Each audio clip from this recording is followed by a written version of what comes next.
الحمدللہ رب العالمین والعاقبۃ للمتقین والصلاۃ والسلام علی سید الانبیاء والمرسلین اما بعد فاعوذ باللہ من الشیطان الرجیم بسم اللہ الرحمن الرحیم۔ ہماری نشستیں چل رہی ہیں بفضل اللہ تعالی نبی پاک صلی اللہ تعالی وسلم آپ کے نام نامی اسم گرامی کے حوالے سے جو بھی علماء کرام کا بیان تھا، احادیث مبارکہ کی کتب کے اندر جو کچھ آیا تھا یا جو کچھ سیرت کی کتب کے اندر آیا تھا، وہ سابقہ نشست کے اندر ہم نے بیان کیا ہے۔ آج ہم اس سے تھوڑا سا آگے بڑھیں گے کہ رسول جان جانا صلی اللہ تعالی وسلم آپ کے بچپن کا جو زمانہ تھا وہ کیسے تھا، میرے آقا نے بچپن گزارا ہے تو کیسے گزارا ہے، کریم آقا صلی اللہ تعالی علیہ وسلم بچپن کے اندر کیا کچھ کیا کرتے تھے، آپ کی بچپن کے اندر کے معاملات کیا تھے، تو انشاءاللہ العزیز اس حوالے سے آج ہم ڈسکس کریں گے۔ سب سے پہلے یہ بتانا چاہوں گا کہ ہم لوگوں نے بھی بچپن گزارا ہوا ہے، ہمارا بچپن بھی اپنی جگہ کے اوپر کما ایسے ہی موجود ہے۔ جب ہم اپنی بچپن کی طرف دیکھتے ہیں نا، بالخصوص ہم میں سے جو لوگ اوور 50 ہو چکے ہوئے ہیں، تو وہ اپنے بچپن کو ہی یاد کرتے رہتے ہیں، بچپن کی یادیں دہراتے رہتے ہیں، ایک دوسرے کے ساتھ ڈسکس کرتے رہتے ہیں اور اس سے لطف اندوز ہوتے رہتے ہیں کہ ہمارے بچپن میں یہ تھا، حالات ایسے تھے، ہم ایسے کرتے تھے، یہ کیا وہ کیا۔ اور اگر آپ کے بچپن کا دوست آپ کو کوئی بڑھاپے میں مل جائے تو وہ کسی جنت کی معجزہ جاں فضا سے آپ کے لیے جو ہے نا وہ کم نہیں ہوتا ہے۔ تو بچپن کا جو ہے نا وہ آپ کی زندگی کے اندر نا ایک کروشل رول ہوتا ہے، ایک کروشل پارٹ ہوتا ہے آپ کی لائف کا۔ اور اکثر لوگ آپ میں سے یہی کہیں گے کہ کاش ہم بچپن کے اندر دوبارہ لوٹ جائیں، کہ جو بچپن کی جو خوبصورتیاں ہیں وہ جوانی کے اندر نہیں ہے، وہ بڑھاپے کے اندر نہیں ہے، نہ تو وہ طاقت ہے، نہ ہی وہ آزادی ہے، نہ ہی وہ آسانیاں ہیں، ذمہ داریوں سے بالکل آزاد ذہن انسان کا ہوتا ہے۔ تو کہنے کا مطلب یہ ہے کہ بچپنا جو ہوتا ہے نا یہ کافی سارا اہمیت کا حامل ہوتا ہے۔ میرے آقا کا بھی بچپن گزرا ہے۔ نبی پاک صلی اللہ تعالی وسلم جب آپ کی ولادت باسعادت ہوتی ہے تو اس کے بعد جو پہلا مرحلہ آتا ہے وہ بچے کو دودھ پلانے کا آتا ہے۔ نبی پاک صلی اللہ تعالی وسلم آپ کی جو مرضعات ہیں جنہوں نے آپ کو دودھ پلایا ہوا ہے، بعض روایات کے مطابق وہ 3 ہیں اور بعض روایات کے مطابق وہ 4 بنتی ہیں۔ کریم آقا صلی اللہ تعالی وسلم آپ کو سب سے پہلے جنہوں نے دودھ پلایا تھا، جس خوش قسمت ماں نے دودھ پلایا تھا، وہ حضرت بی بی آمنہ سلام اللہ علیہ آپ تھیں۔ ایک روایت کے مطابق آپ نے 4 دن، پہلے 4 دن بی بی آمنہ سلام اللہ علیہ آپ نے ہی جو ہے نا وہ دودھ پلایا تھا۔ اس کے بعد ایک روایت کے اندر آتا ہے کہ ابو لہب جو میرے آقا کا چچا تھا، اس کی ایک لونڈی تھی، سویبہ اس کا نام تھا۔ جب میرے آقا کی ولادت باسعادت ہوتی ہے تو سویبہ جو ہے نا وہ خوشخبری لے کے میرے آقا کی پیدائش کی خوشخبری لے کے آپ کے چچا کو دینے جاتی ہے کہ آپ کے جو بھائی وصال فرما گئے ہیں حضرت عبداللہ، ان کے گھر میں اللہ رب العالمین نے بیٹا پیدا فرمایا ہے۔ تو ابو لہب جو ہوتا ہے وہ اپنے بھتیجے کی پیدائش کی خوشی کے اندر اس سویبہ کو آزاد کر دیتا ہے۔ اب حضرت سویبہ جب آزاد ہوتی ہے نا تو 4 دن کے بعد میرے آقا کے 5ویں دن، ولادت کے 5ویں دن جو دودھ پلاتی ہیں نا وہ حضرت سویبہ پلاتی ہیں۔ اب حضرت سویبہ کے بارے میں جو ہے نا وہ یہ اختلاف ہے، کچھ کہتے ہیں کہ انہوں نے اسلام قبول کیا تھا، کچھ کہتے ہیں اسلام قبول نہیں کیا۔ پہلی بات تو محبت کی ہے، وہ محبت کی بات یہی ہے کہ یہ کیسے ہو سکتا ہے کہ نبی پاک صلی اللہ تعالی وسلم کے شکم اطہر کے اندر کسی ناپاک عورت کے دودھ کا قطرہ چلا جائے، تو یہ ہو ہی نہیں سکتا کہ اللہ رب العالمین جو ہے نا وہ ایک کافرہ عورت کا دودھ میرے آقا کے پیٹ کے اندر جانے دے، یہ ناممکن سی بات ہے۔ اور دوسری بات، اکثر علماء کرام نے یہ بات لکھی ہوئی ہے، یہ بات بیان کی ہوئی ہے کہ حضرت سویبہ نے اسلام قبول کر لیا تھا۔ سیر کی اکثر کتابوں کے اندر، مدارج النبوہ کے اندر بھی یہ لکھی ہوئی ہے کہ نبی پاک صلی اللہ تعالی علیہ وسلم جو ہے نا وہ آپ کی یہ جو حضرت سویبہ ایک ردائی ماں بن گئی تھیں، تو انہوں نے اسلام جو ہے نا وہ قبول کر لیا تھا۔ اور ایک وقت ایسا آتا ہے کہ نبی پاک صلی اللہ علیہ وسلم جب مدینہ تشریف لے جاتے ہیں تو مدینہ طیبہ جانے کے بعد یہ حضرت سویبہ وہاں پر آتی ہیں تو میرے آقا جو ہے نا وہ انہیں اعزاز و اکرام سے نوازتے بھی ہیں، اور کپڑے بھی عطا فرماتے ہیں، اور انعامات بھی عطا فرماتے ہیں، اور رسول اللہ صلی اللہ تعالی وسلم جو ہے نا وہ ان کے ساتھ بڑا احسن سلوک کرتے ہیں۔ تو یہ مدینہ المنورہ کے اندر بھی آپ تشریف لائی تھی، ٹھیک ہے۔ اور اس کے ساتھ ساتھ ایک اور چیز بتاتا چلوں کہ یہ حضرت سویبہ ہے نا، انہوں نے میرے آقا دو عالم صلی اللہ علیہ وسلم آپ کو بھی دودھ پلایا ہوا ہے، اور حضرت امیر حمزہ میرے آقا کے چچا ان کو بھی دودھ پلایا ہوا ہے۔ اگر اس نسبت سے دیکھا جائے نا، تو حضرت امیر حمزہ اور حضرت محمد مصطفیٰ صلی اللہ تعالی وسلم یہ دونوں آپس کے اندر ایک تو ان کا جو ہے نا وہ چچا بھتیجا والا رشتہ بھی ہے، اور اس کے ساتھ ساتھ ان کا آپس کے اندر جو ہے نا وہ رضائی بھائی والا رشتہ بھی موجود ہے۔ اچھا، اس کے بعد عربوں کا جو ہے نا وہ ایک طور طریقہ تھا کہ وہ دودھ پلانے کے لیے کسی کو ہائر کرتے تھے۔ تو ہائر کرنے کے لیے انہوں نے حضرت حلیمہ سعدیہ، قبیلہ بنو سعد، وہاں سے تشریف لاتی ہیں، وہاں سے آتی ہیں۔ تو الاستیاء بمعرفت الاصحاب، اس کے اندر یہ چیز لکھی ہوئی ہے کہ حضرت حلیمہ سعدیہ نے 2 سال میرے آقا کو دودھ پلایا ہے۔ آپ قبیلہ بنو سعد سے تھیں، بڑی سعادت والا قبیلہ تھا، میرے آقا اس قبیلے کو بڑا پسند فرمایا کرتے تھے۔ ایک وقت ایسا آتا ہے غزوہ حنین کا، کہ غزوہ حنین والے دن نبی پاک صلی اللہ تعالی وسلم تشریف فرما ہے، اتنے میں سے ایک عورت آ جاتی ہے، میرے آقا کھڑے ہو کے اس کا استقبال کرتے ہیں، کالی کملی کندھے کے اوپر موجود ہوتی ہے، اتار کر نیچے بچھا دیتے ہیں، اس عورت کو اوپر بٹھاتے ہیں، عورت باتیں سنا رہی ہے، آقا باتیں سنتے جا رہے ہیں، آقا باتیں کرتے ہیں، عورت باتیں سن رہی ہے۔ جب عورت کا باتیں کر کر کے دل بھر جاتا ہے، تو پھر اس کے بعد آقا دو عالم صلی اللہ علیہ وسلم اٹھتے ہیں، اچھے انداز سے ان کو رخصت کرتے ہیں۔ صحابہ دیکھتے ہیں نبی پاک صلی اللہ تعالی وسلم آپ نے کس عورت کو اتنی جو ہے نا وہ اہمیت دی ہے، اتنی وقعت دی ہے، آخر یہ عورت کوئی معمولی عورت نہیں ہے۔ تو جب پوچھا جاتا ہے تو پوچھنے کے اوپر نبی پاک صلی اللہ علیہ وسلم ارشاد فرماتے ہیں کہ میرے صحابہ، یہ کوئی اور نہیں تھی بلکہ میری رضائی ماں حضرت حلیمہ سعدیہ ہی تھی۔ تو اس دور کے اندر، جس دور کے اندر اپنی ماؤں کو کندھوں کے اوپر اٹھا کر، سگی ماؤں کو کندھوں کے اوپر اٹھا کر اوکاس کے میلے کے اندر، بازار کے اندر فروخت کر دیا جاتا تھا، اس دور کے اندر میرے آقا نے حقیقی ماں نہیں، اپنی ردائی ماں کے ساتھ یہ حسن سلوک کر کے یہ سبق دے دیا کہ اسلام جو ہے وہ انسانیت کا سبق دینے میں سب سے اول اور اولین ہے۔ اس کے ساتھ آگے چلتے ہیں، حضرت ام ایمن کا نام آتا ہے۔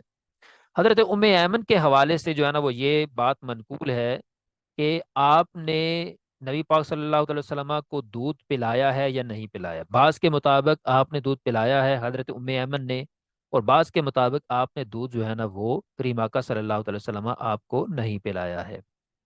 لیکن چلے اس بات کو چھوڑتے ہیں، دیکھتے ہیں حضرت ام ایمن ہے کون۔ حضرت عبداللہ بن عبد المطلب، میرے آقا کے والد گرامی مرتبت، ان کی یہ کنیز تھی۔ جب ان کا وصال ہو جاتا ہے تو وصال کے بعد کریم آقا صلی اللہ علیہ وسلم کو بطور وراثت یہ ملتی ہیں، حضرت ام ایمن کنیز ہیں۔ حضرت حلیمہ سعدیہ رضی اللہ تعالی عنہا 2 سال کے بعد، بلکہ 4 سال کے بعد، 2 سال کے بعد ایسے ہوتا ہے کہ حضرت حلیمہ سعدیہ لے کے واپس آتی ہیں، رضاعت کا مدت مکمل ہو جاتی ہے، لیکن اس کے بعد مکہ کے اندر جو ہے نا وہ قحط تھا، وبا پھیلی ہوئی تھی، جس کی بنیاد کے اوپر حضرت حلیمہ سعدیہ، حضرت بی بی آمنہ سلام اللہ علیہا ان کو گزارش کرتی ہیں کہ میں اس بچے کو دوبارہ واپس لے کے جانا چاہتی ہوں۔ بہانہ تھا قحط کا، بہانہ تھا وبا کا، حقیقت میں یہ تھا کہ حضرت حلیمہ سعدیہ اس بچے کو اپنے سے جدا ہی نہیں کرنا چاہتی تھی۔ تو 4 سال کے بعد جب حضرت حلیمہ سعدیہ محمد مصطفیٰ صلی اللہ علیہ وسلم کو لے کے واپس آتی ہیں، تو 4 سالوں کے بعد جس نے جس خوش قسمت عورت نے میرے آقا کی پھر پرورش کی ہے، اس کا نام حضرت ام ایمن ہے۔ اور حضرت ام ایمن جو ہے نا وہ میرے آقا کے بچپن کے بارے میں بتاتی ہے۔ آج کل تو ہمارے بچے بے صبرے سے ہو جاتے ہیں نا، تو چھوٹی چھوٹی سی بات، بھوک لگ گئی رونے لگ گئے، تو یہ ایک نیچر سی چیز ہے، اس کے اوپر جو ہے نا وہ ہم کوئی اعتراض بھی نہیں کر سکتے ہیں، یہ قدرتی چیز ہے، بچوں کا مانگنا ہی رونے کے ذریعے ہوتا ہے۔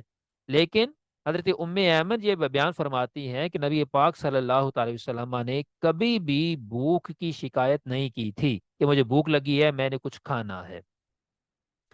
اور ایک محبت کی ایک اور بات بتا دوں کہ یہی وہ حضرت ایمن ہے، المستدرک علی الصحیحین، اس کے اندر بھی یہ حدیث لکھی ہوئی ہے، حلیۃ الاولیاء اس کے اندر بھی لکھی ہوئی ہے، دلائل النبوہ کے اندر بھی یہ حدیث موجود ہے، الموجم الکبیر کے اندر بھی یہ حدیث موجود ہے، التلخیص لابن حجر کے اندر بھی موجود ہے، البدایہ والنہایہ کے اندر بھی یہ حدیث موجود ہے، الاصابہ فی تمییز صحابہ لابن حجر اسقلانی، اس کے اندر بھی یہ حدیث پاک موجود ہے۔ حدیث پاک کیا ہے کہ حضرت ایمن ایک کنیزہ کے طور پر ہیں، نبی پاک صلی اللہ علیہ وسلم کے گھر کے اندر موجود ہیں، آپ کی خدمت کرنے کے اندر مصروف ہیں۔ کیا دیکھتی ہیں کہ ایک باؤل ہے، باؤل کے اندر کچھ جو ہے نا وہ پانی پڑا ہوا ہے، آپ اس پانی کو لیتی ہیں، دیکھتی ہیں کہ یہ بڑا خوبصورت سا کوئی مشروب ہے، اٹھاتی ہیں، اٹھا کے تو اس کو پی لیتی ہیں۔ جب پی لیا، نبی پاک صلی اللہ علیہ وسلم تشریف لاتے ہیں، پوچھتے ہیں کہ یہاں پر ایک جو ہے نا وہ باؤل پڑا ہوا تھا، ایک پیالہ پڑا ہوا تھا، اس پیالے کے اندر جو ہے نا وہ میں نے بولے مبارک کیا تھا، تو وہ کدھر رکھا ہوا ہے، اس کو جاؤ باہر گرا کے پھینک آؤ۔ تو نبی پاک صلی اللہ علیہ وسلم کی اس بات سنی تو حضرت ایمن کہتی ہیں یا رسول اللہ صلی اللہ علیہ وسلم، وہ تو میں نے اٹھا کے اس کو پی لیا ہے۔ اللہ اکبر، اٹھا کے تو میں نے اس کو پی لیا ہے، میرے آقا نے یہ نہیں ارشاد فرمایا کہ تو نے حرام کیا، حرام کھایا ہے، میرے آقا نے یہ نہیں ارشاد فرمایا کہ جو ہے نا وہ اب تمہارا کیا بنے گا، جاؤ جا کے کیا کرو، کسی ڈاکٹر کو چیک کرواؤ۔ آقا دو عالم صلی اللہ علیہ وسلم، میرے اور آپ کے پیارے آقا مدنی تاجدار، آپ ارشاد فرماتے ہیں اے ایمن، خوش قسمت ہو، مرتے دم تک تمہارا پیٹ کبھی خراب نہیں ہوگا۔ تو یہ حضرت ایمن ہے جن کے حوالے سے جو ہے نا وہ یہ چیز بھی موجود ہے۔ اور یہی حضرت ایمن ہے کہ یہ حضرت آمنہ بی بی آمنہ سلام اللہ علیہ کے ساتھ رہا کرتی تھیں، اور جب بی بی آمنہ کا وصال مبارک ہوا تھا تو اس وقت حضرت آمنہ موجود تھیں جن کا وصال مبارک ہوا تھا، ساتھ میرے اور آپ کے پیارے آقا حضرت محمد مصطفیٰ صلی اللہ علیہ وسلم موجود تھے، اور ساتھ حضرت ایمن موجود تھیں۔ تو یہ ایمن کی ہسٹری ہے، ان کے حوالے سے بتایا جاتا ہے کہ بعض کہتے ہیں کہ انہوں نے نبی پاک صلی اللہ علیہ وسلم کو دودھ پلایا، اور بعض کہتے ہیں کہ انہوں نے دودھ نہیں پلایا تھا۔ لیکن یہ ہے کہ 4 سال کے بعد جب وہ واپس چھوڑ کے گئی تھیں حضرت حلیمہ سعدیہ نبی پاک صلی اللہ علیہ وسلم کو، تو اس وقت میرے آقا کی جو ہے نا وہ پرورش تھی وہ حضرت حلیمہ سعدیہ نے ہی حضرت ایمن نے ہی کی تھی۔ نبی پاک صلی اللہ علیہ وسلم بچپن کے اندر جاتے ہیں بنو سعد کے اندر، جب حضرت حلیمہ سعدیہ لے کے چلی جاتی ہیں، کچھ روایات آتی ہیں رستے کے اندر جاتے ہوئے آتے ہوئے حضرت حلیمہ سعدیہ کے حوالے سے وہ بیان کی جاتی ہیں، ان کی اتھینٹسٹی کے بارے میں میں کچھ کہہ نہیں سکتا ہوں، اس لیے میں نے اس کو بیان بھی یہاں پر نہیں کر رہا ہوں۔ تو یہاں پر جو وہی چیزیں میں آپ کے سامنے رکھوں گا کہ جو چیزیں میرے نزدیک کم از کم جو ہے نا وہ قابل اعتبار ہیں، آتھینٹک ہے۔ ابھی میں آپ کے بتانے یہ جا رہا ہوں کہ حضرت محمد مصطفیٰ صلی اللہ تعالی علیہ وسلم جب جو ہے نا وہ قبیلہ بنو سعد کے اندر رہ رہے ہیں، تو اس دوران ان میں سے کون کون مسلمان ہو گیا تھا۔ تو ایک بات میں آپ کو بتاتا چلوں کہ نبی پاک صلی اللہ تعالی وسلم آپ قبیلہ بنو سعد کے اندر جتنا عرصہ رہے، ایک روایت کے مطابق 4 سال رہے، تو ان 4 سالوں میں میرے آقا کا جس جس کے ساتھ اٹھنا بیٹھنا ہوا، جس جس کے ساتھ رابطہ ہوا، دنیا سے رخصت ہونے سے پہلے پہلے اس نے کلمہ پڑھ کے میرے آقا کے دین کے اندر داخل ہو چکا ہوا تھا۔ ان میں سے سب سے پہلے آتے ہیں الاستیاب بمعرفت الاصحاب، اس کتاب کے اندر لکھا ہوا ہے، اور مدارج النبوہ کتاب کے اندر بھی لکھا ہوا ہے، سیرت ابن حشام کے اندر بھی یہ چیزیں لکھی ہوئی ہیں کہ حضرت حلیمہ کے شوہر حضرت حارث تھے، وہ میرے آقا کی جو ہے نا وہ امتی بنے، اور انہوں نے میرے آقا کا کلمہ پڑھا۔ پھر اسی طرح نبی اکرم صلی اللہ تعالی وسلم آپ کے رضائی بھائی حضرت عبداللہ، جن کے بارے میں آپ اکثر نے سنا ہوا ہے کہ میرے آقا جو ہے نا وہ ایک سائڈ سے دودھ پیتے تھے، دوسری سائڈ سے دودھ نہیں پیا کرتے تھے، کہ اس وقت آپ کے رضائی بھائی حضرت عبداللہ تھے، انہوں نے جو ہے نا وہ بھی دودھ پینا تھا، تو میرے آقا عدل کرتے ہوئے اپنا حصہ ہی کھاتے تھے، اپنے بھائی کا حق نہیں کھایا کرتے تھے۔ یہ بچپن کی بات ہے جب بچہ دودھ پی رہا ہے، میرے آقا اس حالت میں بھی عدل و انصاف کا دامن چھوڑ نہیں رہے ہیں۔ پھر تیسرے نمبر کے اوپر آپ کی ایک رضائی بہن تھی، آپ سے بڑی تھی، حضرت شیمہ۔ حضرت شیمہ کے حوالے سے جو ہے نا وہ بڑی خوبصورت چیزیں آتی ہیں، وہ آگے بیان کرتا ہوں۔ حضرت شیمہ وہ بھی اسلام قبول کر لی گئی تھی۔ ایک دن ایسے ہوتا ہے کہ نبی پاک صلی اللہ علیہ وسلم کو اٹھا کے نا حضرت حلیمہ سعدیہ سلام اللہ علیہ، گلی کے اندر باہر نکلتی ہے، تو آگے سے تین عورتیں آتی ہیں، تینوں کا نام عاتیقہ ہوتا ہے۔ وہ تینوں جو ہے نا وہ میرے آقا کی زیارت کرتی ہیں، اور زیارت کرنے کے ساتھ آقا سے اپنی محبت کا اظہار کرتی ہیں۔ جب میرے آقا سے اپنی محبت کا اظہار کرتی ہے نا، یہ تینوں کی تینوں بھی جو ہے نا وہ مشرف اسلام ہو گئی تھی۔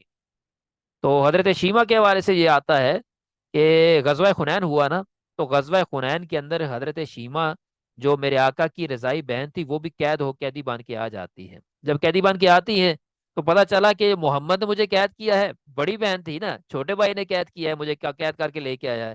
تو ایک صحابی کو بلاتی ہیں، بلا کے کہتی ہیں جاؤ جا کے محمد کو بولو کہ میں تمہاری رضائی بہن ہوں۔ صحابی حیران ہوتے ہیں، نبی پاک صلی اللہ علیہ وسلم آپ کے پاس جاتے ہیں، جا کے کہتے ہیں حضور، قیدیوں میں سے ایک عورت ہے، وہ آپ کو اپنا جو ہے نا وہ رضائی بھائی کہہ رہی ہے، اور اپنے آپ کو آپ کی رضائی بہن جو ہے نا وہ شو کر رہی ہے۔ نبی پاک صلی اللہ علیہ وسلم نے طلب فرما لیا، بلا لیا۔ آپ نے پوچھا بتاؤ، اگر تم میری رضائی بہن ہو تو جو ہے نا وہ کچھ واقعات ایسے بتاؤ کہ جس سے جو ہے نا وہ مجھے یقین ہو جائے۔ یقین تو آپ کو تھا، پتہ تو آپ کو تھا، آپ دنیا والوں کو بتانا چاہتے تھے کہ اگر میں کسی کے ساتھ مہربانی کرنے جا رہا ہوں تو یہ کون ہے۔ تو دنیا کی خاطر، دنیا کو بتانے کی خاطر میرے آقا پوچھتے ہیں اچھا بتاؤ بچپن کے واقعات کیا ہیں۔ تو وہ بتاتی ہے کہ یا رسول اللہ صلی اللہ تعالی وسلم، آپ چھوٹے ہوا کرتے تھے نا، میں آپ کی بڑی بہن تھی، میں آپ کو سینے کے اوپر لٹا کر نا آپ کے ساتھ کھیلا کرتی تھی۔ یا رسول اللہ، جب آپ چھوٹے ہوا کرتے تھے نا، آپ کو انگلی سے پکڑ کے نا میں لے کے چلا کرتی تھی، اور چلانا میں نے آپ کو سکھایا ہوا ہے۔ تو نبی پاک صلی اللہ تعالی وسلم یہ بات سنتے ہیں، تو سن کے آپ رو پڑتے ہیں۔ رونے کے بعد کہتے ہیں کہ اگر تم چاہو تو تم جو ہے نا یہیں پہ سکونت اختیار کر سکتی ہو، اور اگر تم چاہو تو واپس جا سکتی ہو۔ تو وہ کہتی ہیں نہیں، میں گھر والی ہوں، بیوی بچے ہیں، تو میں واپس جانا پسند کروں گی۔ تو میرے آقا دو عالم صلی اللہ علیہ وسلم مدینہ سے انہیں ایک باندی، تین غلام اور کچھ بکریاں دے کر نا اچھے انداز سے رخصت فرماتے ہیں۔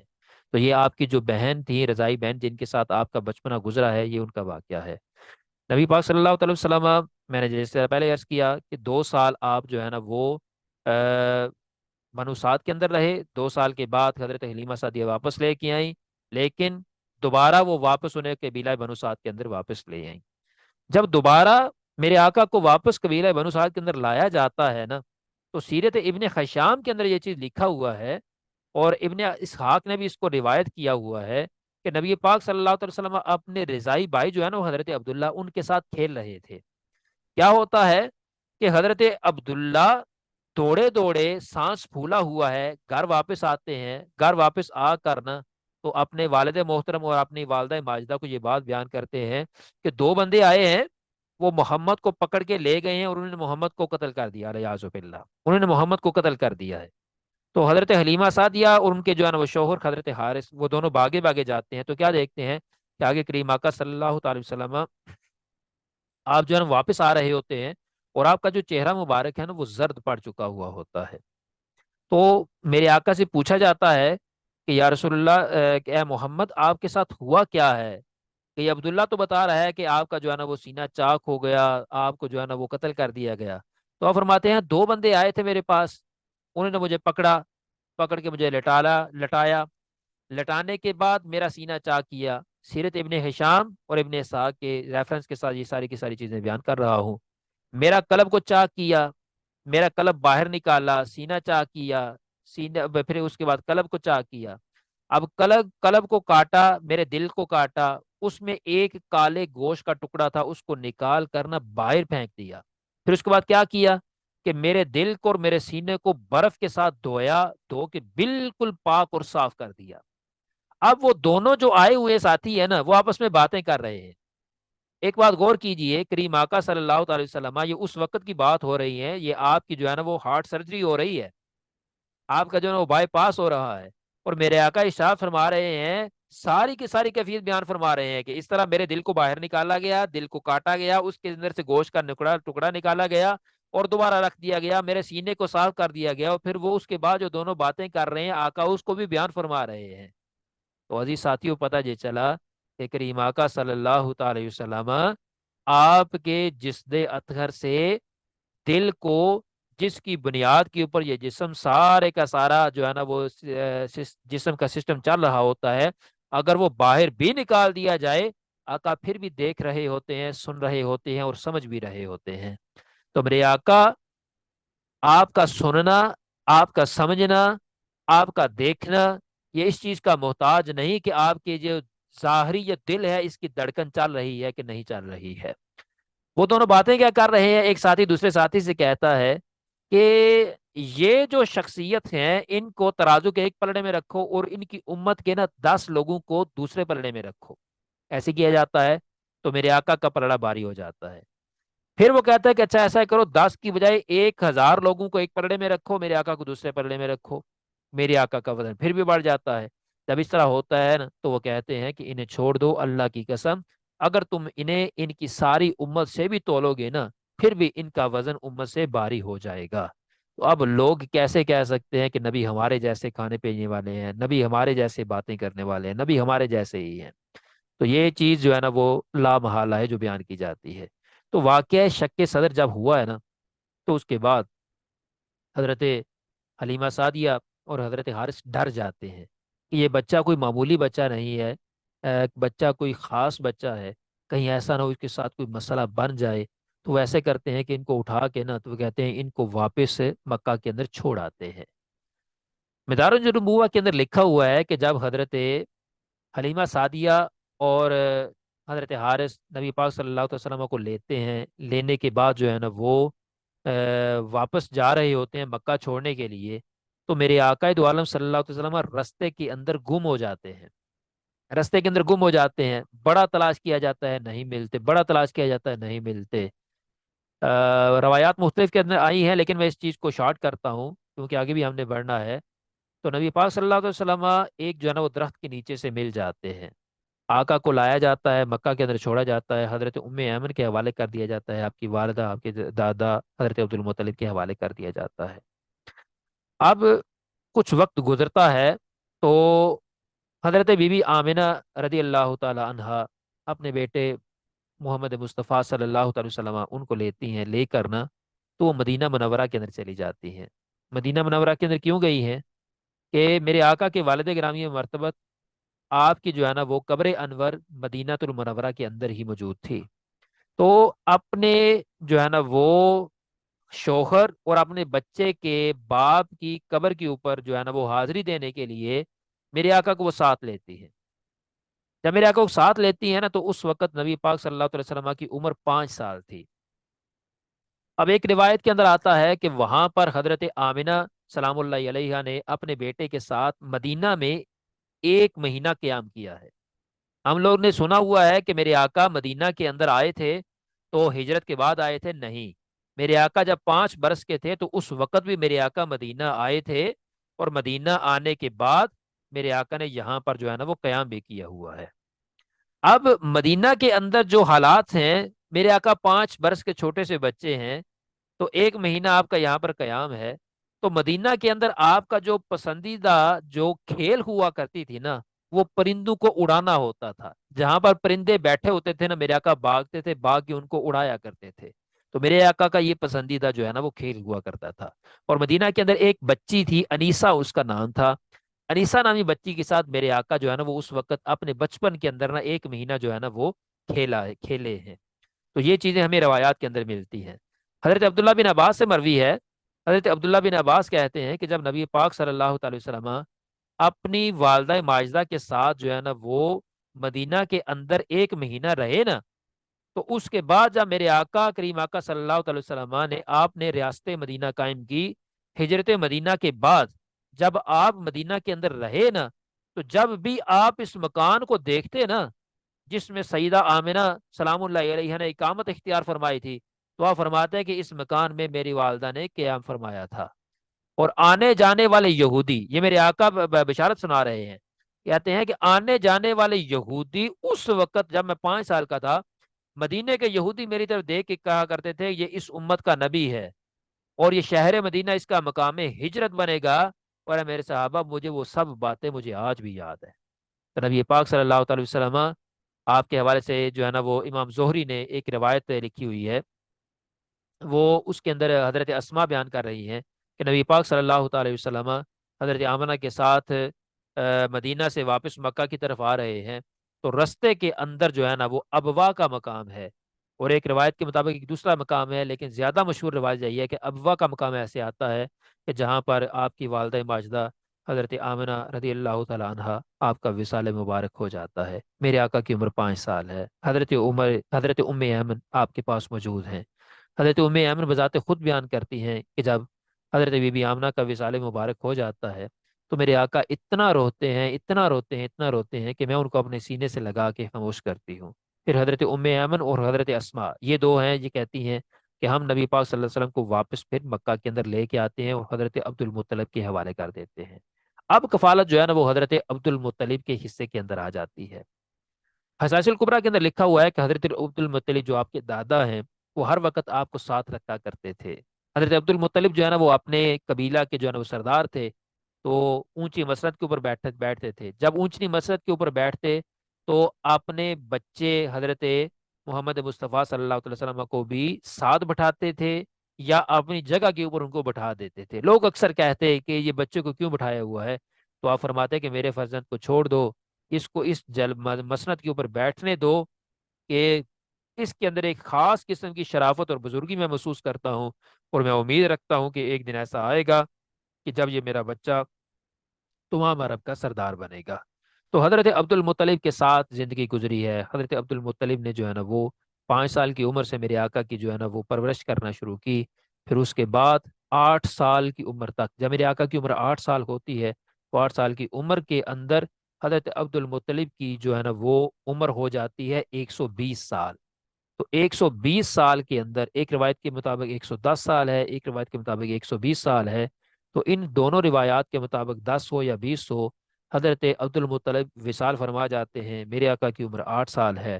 8 سال کی عمر کے اندر جب دادا کا انتقال ہو جاتا ہے تو اس کے بعد حضرت ابو طالب ان کی کفالت جو ہے نا وہ میرے آقا اختیار فرما لیتے ہیں۔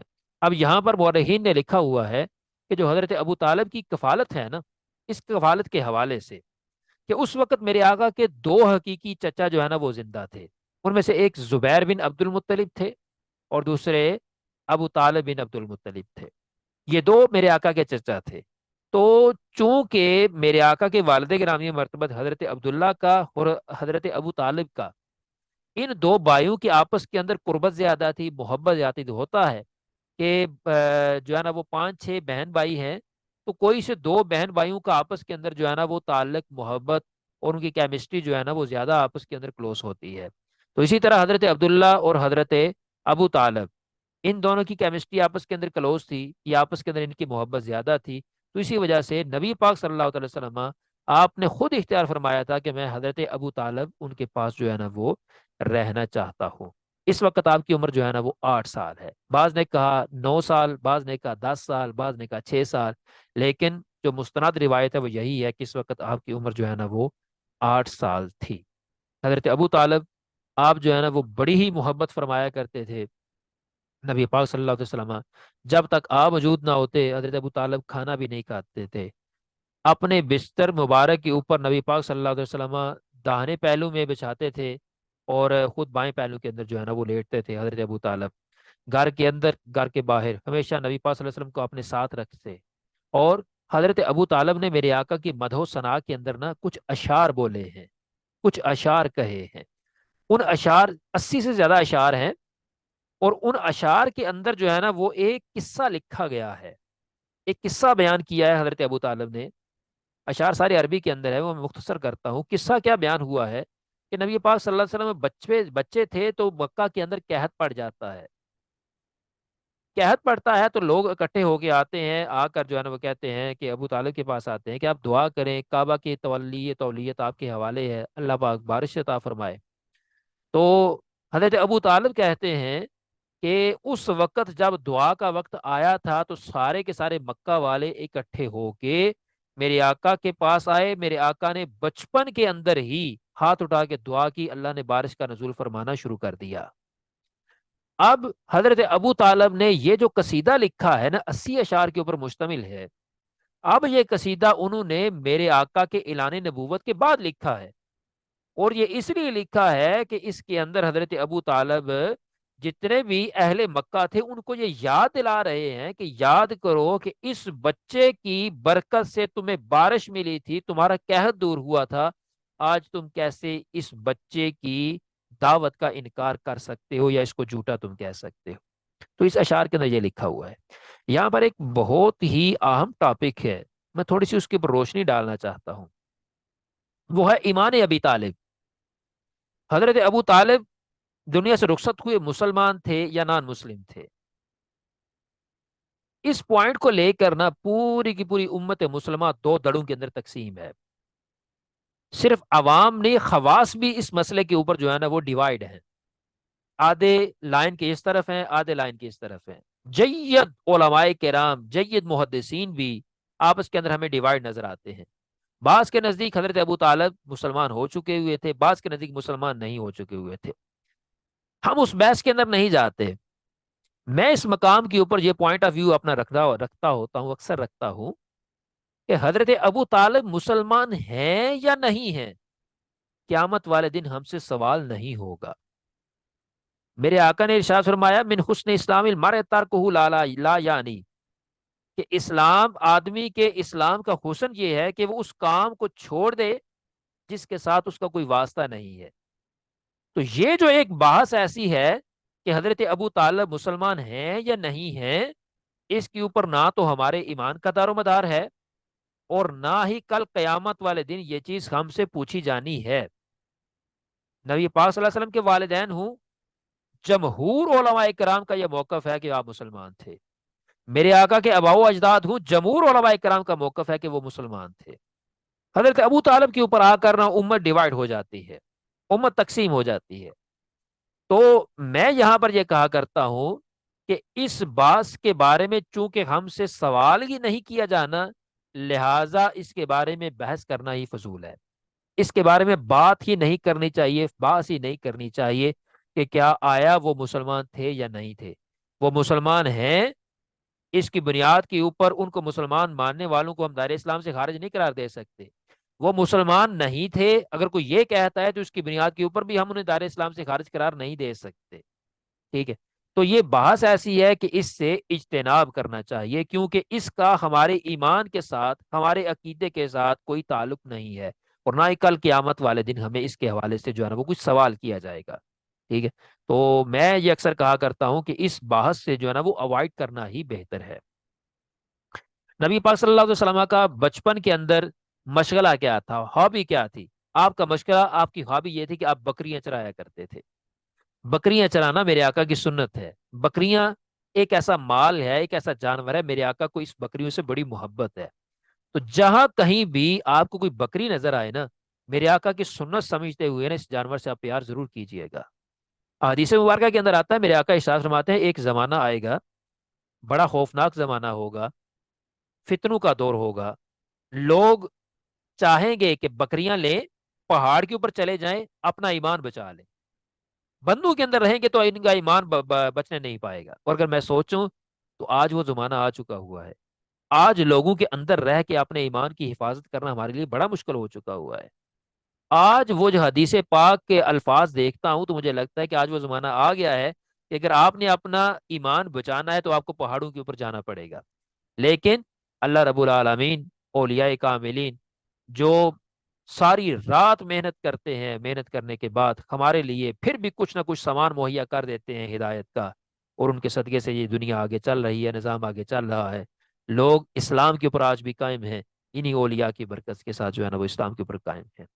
تو میرے آقا کا جو ہے نا وہ حسین مشغلہ تھا کہ آپ بکریاں جو ہے نا وہ چرایا کرتے تھے۔ اب میں بات کو وائنڈ اپ کرنے کی طرف آتا ہوں کہ نبی پاک صلی اللہ علیہ وسلم بچپن کے اندر جہاں آپ کی مختلف خوبیاں میں نے بیان کی ہے نا، وہاں میرے آقا بچپن کے اندر ہی کسی بھی بری چیز کے نزدیک نہیں جایا کرتے تھے، کسی بھی بری چیز کے نزدیک نہیں جایا کرتے تھے، حتیٰ کہ شرک اور بت پرستی سے آپ کو نفرت تھی۔ مکہ شرک اور کفر بت پرستی کا اڈا بنا ہوا تھا، لیکن میرے آقا کبھی بھی جو ہے نا وہ اس کے قریب نہیں گئے تھے۔ حضرت علی المرتضیٰ کی روایت موجود ہے خصائص الکبریٰ کے اندر، میرے آقا نے کبھی بھی شراب نہیں پی تھی، حالانکہ اس وقت لوگ شراب پیتے تھے، لیکن میرے آقا شراب سے ہمیشہ دور رہا کرتے تھے۔ خصائص الکبریٰ کے اندر حضرت عبداللہ بن عباس اس چیز کو نقل کر رہے ہیں کہ میرے آقا بتوں سے دور بھاگا کرتے تھے۔ یہ واقعات بتاتے ہیں کہ میرے آقا بت پرستی سے متنفر تھے۔ نبی پاک صلی اللہ علیہ وسلم کے بارے میں آتا ہے کہ اس وقت جو ہے نا وہ لوگ مختلف قسم کی محافل منعقد کیا کرتے تھے، شاعری کی محافل، بیہودگی کی محافل۔ میرے آقا ہمیشہ اس طرح کی محفلوں سے دور ہی رہے ہیں، میرے آقا ساری زندگی اس طرح کی محفلوں کے قریب نہیں آئے۔ صحیح ابن حبان کے اندر یہ حدیث موجود ہے۔ اس کے ساتھ ساتھ اس وقت لوگ جانوروں کو ذبح کرتے تھے، تو ذبح کرتے ہوئے بسم اللہ ہی اسم العزا، بسم لات، یعنی کہ بتوں کے نام کے اوپر نہ اپنے جانوروں کو وہ ذبح کیا کرتے تھے۔ تو یہ عام رواج تھا کہ بتوں کے نام، اللہ کے نام کے اوپر نہیں، بتوں کے نام کے اوپر جانوروں کو ذبح کیا کرتے تھے۔ لیکن میرے آقا نے کبھی بھی بتوں کے نام کے اوپر ذبح ہونے والا جانور نہیں کھایا ہے۔ کیوں؟ حرام ہے، میرے آقا نے وہ جانور نہیں کھایا ہے۔ اسی طرح غیر اللہ کی قسم، میرے آقا نے اگر قسم اٹھائی ہے تو صرف اللہ کی قسم اٹھائی ہے۔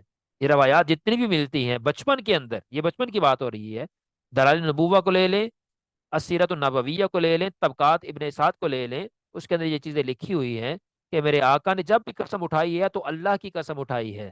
لات، منات، عزا کی قسم جو ہے نا وہ نہیں اٹھائی ہے۔ یہ بت ہیں جن کی اس وقت لوگ قسمیں اٹھایا کرتے تھے۔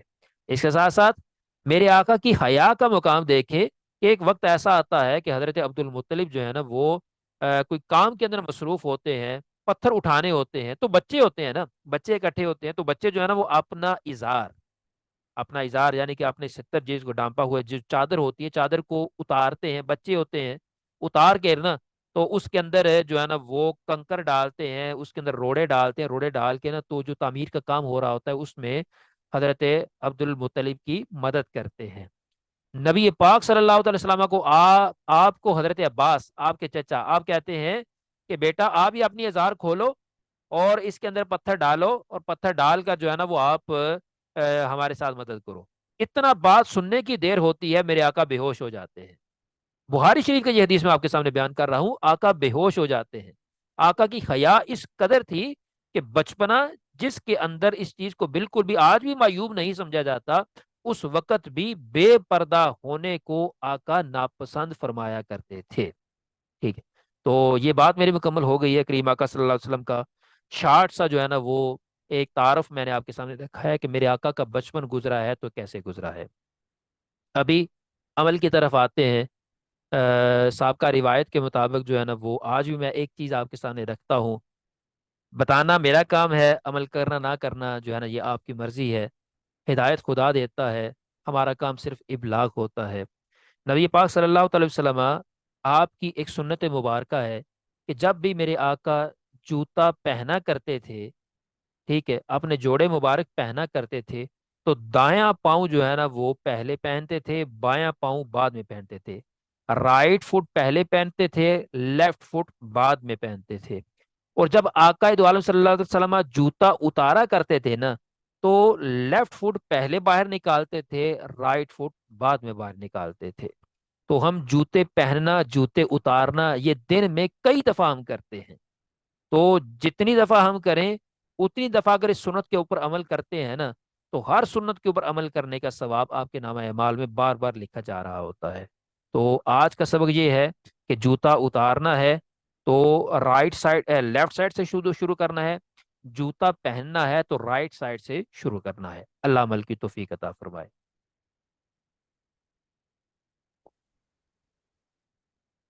جزاکم اللہ خیر استاد جی۔